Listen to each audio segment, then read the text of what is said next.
Okay so hello guys, this is your boy Bhavuk and you are watching daily में Bhavuk my channel. और आज की जो वीडियो रहने वाली है वो रहने वाली है about the update bye minister of immigration, refugees and citizenship of Canada. His name is scene Fraser and उन्होंने एक अपडेट दी है अपने इंटरव्यू में, अपने प्रेजेंटेशन में, अपने स्पीच में। वो मैं डिस्कस करने वाला हूँ। दैट्स अमेजिंग अपडेट जो कि भी बैकलॉग्स हैं वो भी मतलब बहुत खुश होने वाले हैं। जिन्होंने बैकलॉग में अप्लाई किया हुआ है, जो वेट कर रहे हैं काफ़ी टाइम से, उनको एक बहुत ही बड़ा अपडेट मिलने वाला है इसके बाद। और होप है कि एक्चुअल प्रोसेसिंग टाइम अब हमें पता चलने लगेगा। पहले तो जो एक्चुअल टाइम प्रोसेसिंग होता था उसके साथ कंडीशन अप्लाई होता था, उसमें ये लिखा होता था that this is not approximate time, this is not the accurate time. उसको अब हटा के उसको और बेहतर करने की ट्राई की गई है और उसको पूरा एक्यूरेट बताने के लिए ट्राई किया गया है। वो मैं सारा एक्सप्लेन करूँगा वीडियो में। चलते हैं मेरी वीडियो की तरफ, देखते हैं आज का अपडेट। एंड इसके बाद मैं पीपीआर्स बताऊँगा। 2-3 पीपीआर्स है मेरे पास फर्स्ट फेब की, तो मैं बता दूँगा। चलते हैं वीडियो की तरफ, देखते हैं आज का अपडेट। तो सबसे पहले मैं बता दूं कि उन्होंने इस अपडेट में फ़ायदा सबका किया है, whether that study visa, that's FSW, that's CEC और SOWP है और कुछ भी है ना, सबके लिए उन्होंने फ़ायदा किया है। क्योंकि एक फ़ाइल को उन्होंने वो नहीं किया, मतलब पिक नहीं किया, और सभी फाइलों के बारे में बताया, सभी कैटेगरी की फ़ाइल्स के बारे में बताया उन्होंने कि हाँ, सभी फाइल्स को फ़ायदा होने वाला है।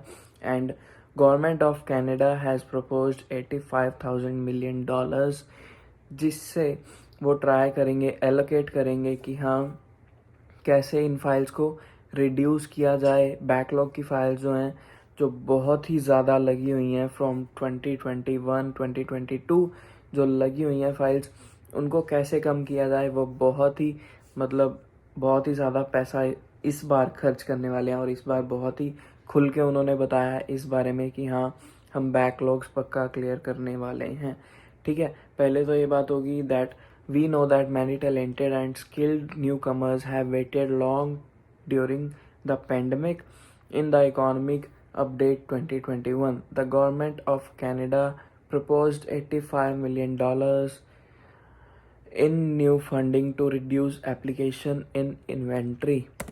इसके नेक्स्ट है जो मैं बता दूं, जो पहले प्रोसेसिंग उन्होंने कम कर रखी थी, मतलब स्टाफ जो कहते थे कि हाँ, हमारे पास कम है, हमारे पास जितना स्टाफ है उतनी ही प्रोसेसिंग हो पाएगी, तो उन्होंने इसमें भी एक अपना बढ़ोतरी की है और स्टाफ उन्होंने 500 न्यू प्रोसेसिंग स्टाफ उन्होंने रिक्रूट किया हुआ है एंड रिक्रूट उन्होंने कर लिया है। And this improvement will build on what immigration, refugees and citizenships Canada IRCC has already done to reduce wait times, such as hiring approximately 500 new processing staff, digitizing applications, and relocating work among our offices around the world। जैसे कि ये last line का मतलब ये है कि पहले तो ऑटवा में होता था, ऑटवा में जो भी वीज़ा आते थे, मतलब ऑटवा से आते थे और ऑटवा के ऑफिस में ही वो सब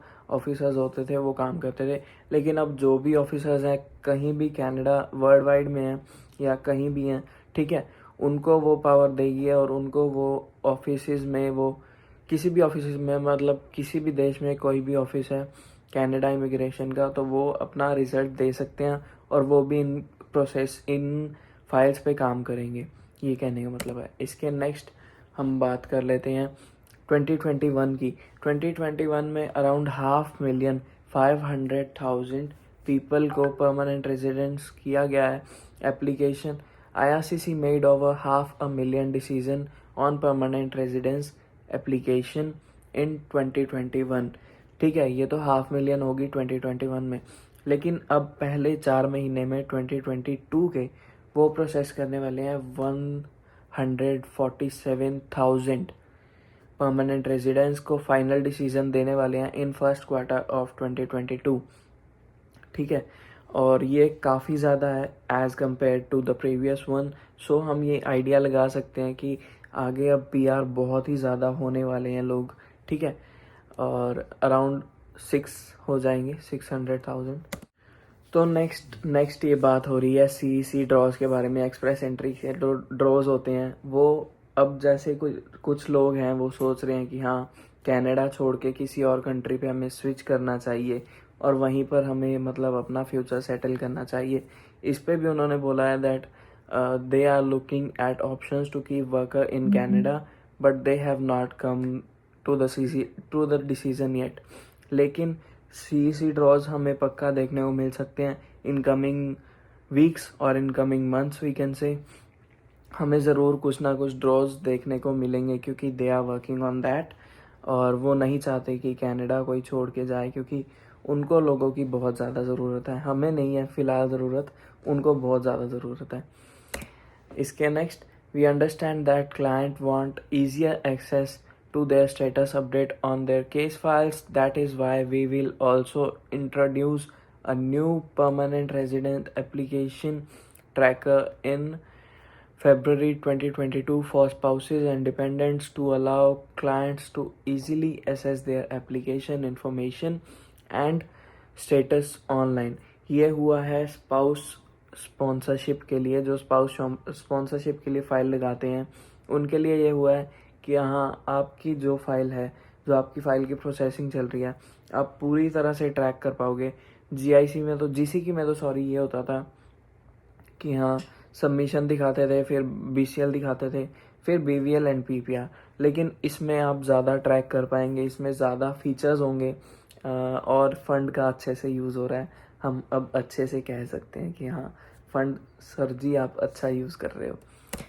इसके नेक्स्ट है, as our work continues, IRCC remains dedicated to provide meaningful, timely, and transparent information to our clients. This includes updating our online processing time tools in coming months to give our clients more up-to-date estimates of how long it will take to process their applications. We will continue to focus on ways to modernize how we deliver our programs and services so Canada can continue to be a destination of choice for people all over the world.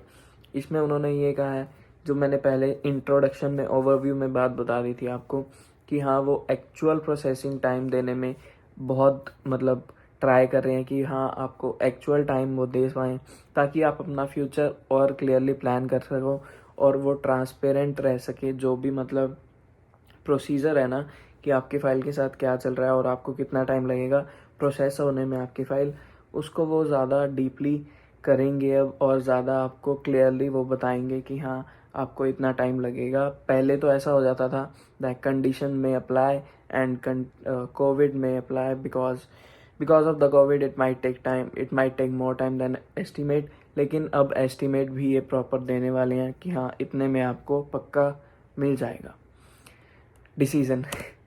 इसके next है, to help accelerate our processing work we are expanding the use of advanced data analytics in helping officers sort and process visitor visa applications submitted from outside Canada. इन्होंने अब मान लिया है कि हाँ हम डाटा एनालिटिक्स वाला सॉफ्टवेयर यूज़ कर रहे हैं to process our timelines, to process our applications, and they might use it more in coming days because to clarify and to clear backlog files.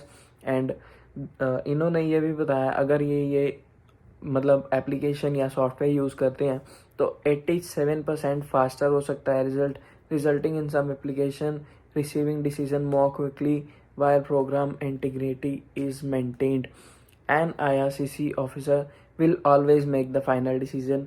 इन्होंने ये भी कहा है, जैसे कि हमें डाउट आ रहा था कि हाँ सब कुछ सारा प्रोसेस सॉफ्टवेयर से हो रहा है, मतलब र्यूमर्स पहले लग रहे थे लेकिन अब ये सच हो गया है कि हाँ पहले प्रोसेस तो हो रहा था फ्रॉम कंप्यूटर फ्रॉम सॉफ्टवेयर्स, लेकिन फाइनल डिसीजन तब भी एक इमिग्रेशन ऑफिसर ही ले रहा था और अब भी IRCC ऑफिसर ही लेगा डिसीजन, ठीक है फाइनल। लेकिन कुछ ना कुछ दिक्कत आ सकती है क्योंकि मैनुअल अगर प्रोसेस हो तो मतलब पास्ट एंड प्रेजेंट में फ़र्क आ जाता है, और अगर सॉफ्टवेयर से होगा तो पास्ट तो वो देखेगा SOP भी मतलब इतना कुछ भी मतलब देख सकते हैं, अगर कह रहे हैं तो अच्छा होगा। इसके नेक्स्ट है, बस ये थी मेरी आज की अपडेट। अब बता देता हूँ मैं PPR timelines of 1 February। Received my PPR today. File launch की थी 27 अक्टूबर को 2021 में। Medicals were given on 28 September, biometric given on 2 November, updated on same day. Medical updated on 19 January and course लिया था इन्होंने स्ट्रेटेजिक मैनेजमेंट, इनटेक था January 2022, then he deferred to September 2022. His college is Centennial, his or her in Toronto, and he achieved 6.5 in IELTS, SDS category, no fund shown, and no ITR, nothing. इसके next है जय Shri Ram. Received original passport request today. File launch की थी इन्होंने 28 अक्टूबर को। Upfront medical थे इनके 18 अक्टूबर को। Biometrics were done on 18 November and correspondence letter मतलब BVL and PPR on 1 February at 3 AM. Very very congratulations. The next one is I got my PPR today morning. Last date 29 October. Biometrics were done on 2 November. Nothing was updated. Direct PR. Profile was after 12th. He applied after 12th with 91%. IELTS 7.5, no less than 6.5. सो यही थी मेरी आज की video. I hope कि आपको video अच्छी लगी होगी। अच्छी लगी तो make sure you subscribe to my channel and hit like for more videos like this and stay tuned to my channel and keep supporting me and keep loving me. Thank you so much for watching. Take care of yourself. Peace out. Love भावुक मचाते रहो ज़िंदगी में। आ जाओ Canada, मिलते हैं जल्दी से।